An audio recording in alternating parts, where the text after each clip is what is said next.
বিশ্বকাপ ফুটবলকে কেন্দ্র করে বাংলাদেশের বাণিজ্য প্রায় 15,000 কোটি টাকা।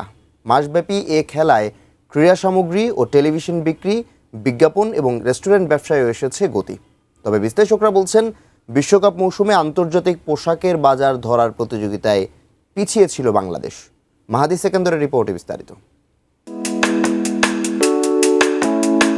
দেশের পোশাক কারখানায় তৈরি হচ্ছে ফুটবল বিশ্বকাপের জার্সি, যা দেশের ফুটবল প্রেমীদের চাহিদা মিটিয়ে রপ্তানি হচ্ছে বিদেশি সমর্থকদের জন্য। বছর জুড়েই চলে এই কর্মযজ্ঞ। 2026 বিশ্বকাপে জার্সির বৈশ্বিক বাজারের আকার 839 কোটি মার্কিন ডলার, যেখানে বাংলাদেশ রপ্তানি করেছে প্রায় 37 লাখ ডলার। বিশ্বের দ্বিতীয় বৃহত্তম পোশাক রপ্তানিকারক দেশ হিসেবে যা নগণ্য।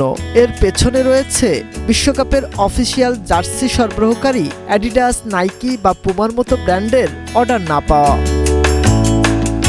তারপরও বিদেশের বাজার ধরতে না পারলেও দেশের ফুটবল সমর্থকদের বিশাল বাজার ধরতে পেরে কিছুটা খুশি ব্যবসায়ীরা।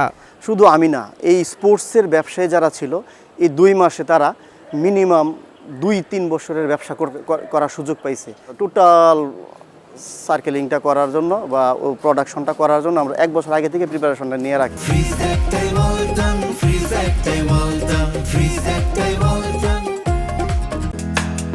ফুটবল বিশ্বকাপ কেন্দ্রিক দেশের অর্থনীতিতে জার্সি ও ফ্যান পোশাকের বাজারের পাশাপাশি রয়েছে টেলিভিশন ও ক্রীড়া সামগ্রীর বাজার। এছাড়া বিজ্ঞাপন সংস্থা থেকে ডিজিটাল প্ল্যাটফর্ম, বিশ্বকাপের খেলা দেখতে রেস্টুরেন্ট পাড়ায় সরগরম সহ বিশ্বকাপকে ঘিরে দেশে সক্রিয় বিশাল অর্থনৈতিক নেটওয়ার্ক, যেখানে সব মিলে অর্থনৈতিক ব্যাপ্তি প্রায় 15,000 কোটি টাকা।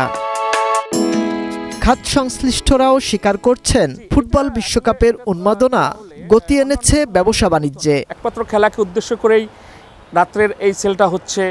স্টাফরাও বিজি থাকতেছে, সারা রাত্রে কাস্টমার আসতেছে, তারা এনজয় করতেছে। এটা অর্থনীতির উপরে একটা বড় ধরনের একটা চাকা ঘুরতেছে। অর্থনীতিবিদরা তাগিদ দিলেন, ফুটবল বিশ্বকাপের বৈশ্বিক বাণিজ্যে বাংলাদেশের অংশগ্রহণ বাড়াতে সঠিক কর্মপরিকল্পনার। যেখানে মেড ইন বাংলাদেশ ব্র্যান্ড, শুধু জার্সিকে কেন্দ্র করেও কিন্তু একটা বাণিজ্যিক সম্পর্ক হতে পারে, কারণ ফুটবল 4 বছর পরে হয়। সেই 4 বছর পরেকে কেন্দ্র করে সেই জায়গায় কিন্তু আমাদের পদক্ষেপ নিতে হবে।